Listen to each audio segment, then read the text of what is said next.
Hey guys, how's it going? It's Guillermo again, and once again, I come to you with yet another Mustang or another vehicle for the channel. I know it's been a little while. Things have been kind of crazy lately on my life, and I've just have to do a whole bunch of things as of lately. Really don't have the time to do YouTube as much anymore. But I figured now that I started a new job, I have a little bit more time in my hands. Just got done with the gym, and I figured, man, what a nice afternoon to kind of make a video. It's been a little while, so this is my new to me 2017 Ford Mustang GT base model. This car, actually, if you guys remember, I went from a 2024 GT before. Well, I went from the Shelby GT350 to a 24 GT 10R80 to a 1LE Camaro SS, and now I'm back in a Mustang. I love this chassis. I can't say enough good things about it. Obviously, it's been out for over 10 years now, and it's, in my opinion, the best looking Mustang, the best handling, best everything. I mean, the car just does it all well. So this car is my only car, so that means I daily drive the vehicle. One of the reasons why I wanted to make this video also is because I'm thinking about starting a little bit of a build series on the vehicle. I haven't really done anything else aside from just daily driving my cars lately. I kind of got away from the whole modifying the cars and the car scene, mainly because I'm honestly not surrounded by friends anymore who have these cars. And so to me, I mean, yeah, modifying it is pretty fun, but at the same time, it's not as present to me to go ahead and modify my car so often, just because I don't have buddies and a car group anymore. But as of lately, I've been getting the itch to do a little bit more to the car. I've only had it for a couple months. When I got the car, it was bone stock, 2017 with only 35,000 miles. Which is crazy to see, and a car that is basically hasn't even been touched whatsoever. So far, obviously, I already did my round of mods to it, little things here and there. The car is a blackout package, and it's a base model. As you can see, it has the same bright, shiny diffuser. That means it's a base model. That's one way you can tell on the 2017 or 2015 through 17 if the diffuser is the same color match as the bumper. So I haven't really done anything major to the vehicle other than some mods that, luckily to me, I still have a lot of connections and friends. My friend Chris was actually the one that let me get the suspension on this car. I got Steeda dual rate lowering springs on the vehicle paired up with the Ford Performance shocks and struts. Then my brother-in-law actually was the one that got me these PP2 OEM wheels, which are painted satin black, which in my opinion, this is the best looking wheel. They got a couple little nicks, but I mean, I don't care. It's a daily driver. I can refinish them or whatever later on, but you can hardly tell. One thing that this car came with, which is very, very weird, is that it came with Recaro seats, but it's not a manual. It's a 6R80. So I don't know if you guys know about this on Mustangs, but I used to have a 6R80 EcoBoost back in the day. That was my very first Mustang, and I love that car because of the simplicity of it. It was a 6R80. It shifted very, very well. Now, mind you, I had the 2024 S650 with the 10R80, and that vehicle did drive very well, but it was way too many gears. It was just way too many. I mean, for whenever you're racing somebody, yes, it's great. But to be honest, I didn't really enjoy it all that much compared to something like this, a 6-speed car that isn't really guessing which gear to put it in, and it's very, very fluent compared to the 10-speed. Now, aside from doing the shocks and struts and went ahead and put the Maximum Motorsports, which I also got from my friend Chris. He races his vehicle in a track build. He races a lot at MSR Houston. He is actually a member, so he's got a bunch of goodies. He's always upgrading his car. This is actually a hand-me-down, and I got it for a really, really good deal. I went ahead and took off all the covers and stuff because I'm painting them black just to kind of match the car a little bit better. That's why it's naked right now. Went ahead and also got rid of, because let's be honest, whenever I first got this car, a little bit of a backstory is, why did I go from a SS1 Elite, which is a really, really good vehicle all around, back to a base model Mustang? Well, aside from the fact that I really like Mustangs, is the 1LE. I was lucky enough, oh, I don't want to say lucky, I worked hard enough throughout the years so that I can have paid off vehicles. So Camaro SS was paid off, this car obviously is paid off, and that's one thing about me, is that I don't like going into debt. So I basically got this vehicle for the sole purpose of saving money. Even though the Camaro was already paid off, I wanted to free up some liquid money. And the way that I was able to do that was going back to an older vehicle. I made about $10,000 in the trade-in, and now I'm back in a Mustang, which I really enjoy. And so now the reason why I had to do that, or why I wanted to do that, is because I started flight school. I'm actually learning how to fly airplanes. I don't know if I want to go all the way to commercial, but definitely something that I always tell myself I wanted to do, at least get my private license to be able to fly Cessnas and stuff all the way around.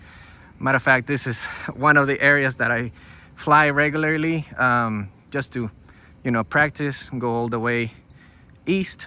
I'm sorry, west, and then back to the airport, which is right down there. But anyway, that's another story.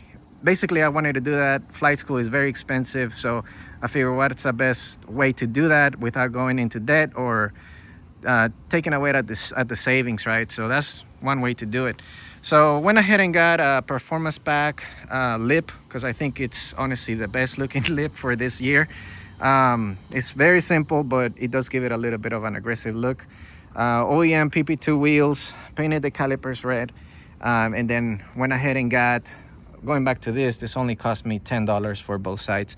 Gets rid of the little PCV hose, that way you don't get a lot of oil into your intake system. It's a very poor man's way to basically a catch can, right? But you're deleting the tube. So plans for the vehicle, I think it's gonna be, I've been looking a lot at what I can do, best bang for the buck modifications. Obviously, I'm a big fan of a cat delete. I don't know if I should say that out loud, or a free flowing exhaust, like Alex always says. And so went ahead and and do a free flowing exhaust on the vehicle. I did get really lucky, and I got me an entire catback system for the car for only, super low, a fraction of the price. This is Borla S-Type. As you can see, it's quad tip, so I had to cut my bumper.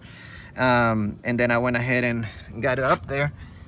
And I think it's one of the best sounding exhausts I've ever had in the Mustang. I did have another exhaust before this one on one of my older cars. I forget what it's called. I think it's not MBRP, but it's another very expensive brand. I can't really forget. I'll probably put the name on the bottom whenever I remember. And then I did go ahead, because I don't want it to sound like a chainsaw, I did retain my suitcase or resonator, just because I know in the future I'm gonna be deleting my catalytic converters. And so I didn't want it to sound stupid loud. I'm not that guy. And I think it sounds perfect as it is right now.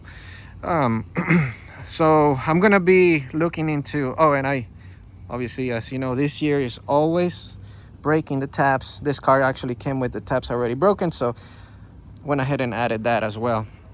Now, one thing that I will say, the 6R80, going from a 10-speed S650, which with the horsepower jump back to a Gen 2 Mustang, I did feel a difference, obviously, when it comes to performance and straight line acceleration. Obviously, this car is a lot slower when it comes to just bone stock compared to bone stock. Obviously, 10-speed 6R, and also the Gen 2 versus Gen 4. But what I will say is that obviously the Gen 2 is still the best bang for the buck, even right now in 2026. plans for the vehicle is maybe in the future supercharge it, because it's still low miles, so it can take the boost. And then but for right now, I think I want to play the NA game, because honestly I haven't really had that much fun, even with my old 2019 Performance Pack 2 Mustang. When it was supercharged, I didn't have as much fun as when it was just free flowing exhaust, E85 tune, and you know, it was so much fun that way.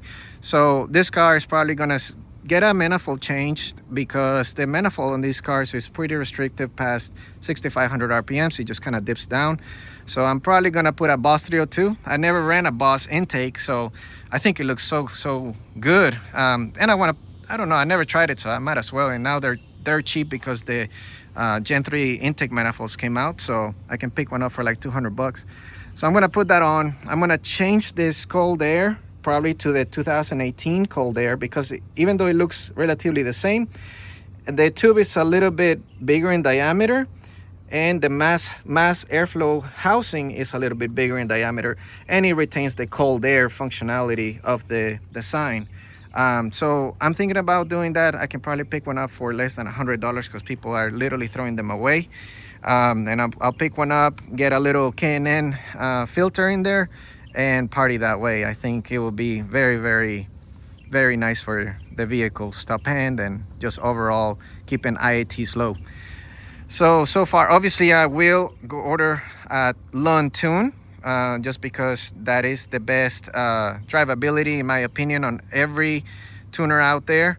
Not to say not to talk bad about any other tuner, but this is just my experience. I've always got my vehicles Lund tuned, and I will continue to do so, because I have nothing bad to say about it, and all the way that they take care of their customers, as well as the way the vehicles drive, is just top notch. So I will continue with them for the time being, and at the same time give you guys some more content as I am slowly modifying the car. Probably do, I mean, I don't even know if installation video on any of the mods that I'm gonna do is even worth it.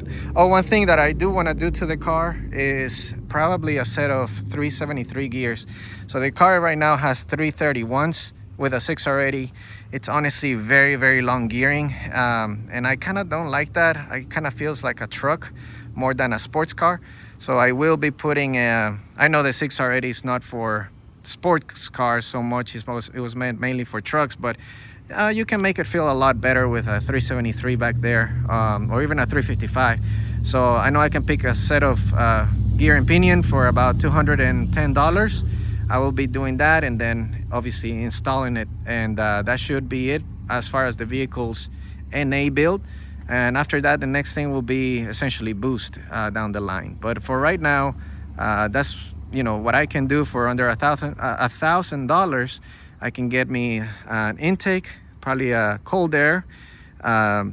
Obviously the free-flowing exhaust is very cheap at any muffler shop, and then another I don't know, $400 for $500, or I don't even know, but maybe it's around $600 range, because I will be swapping out the intake manifold Lund Tune.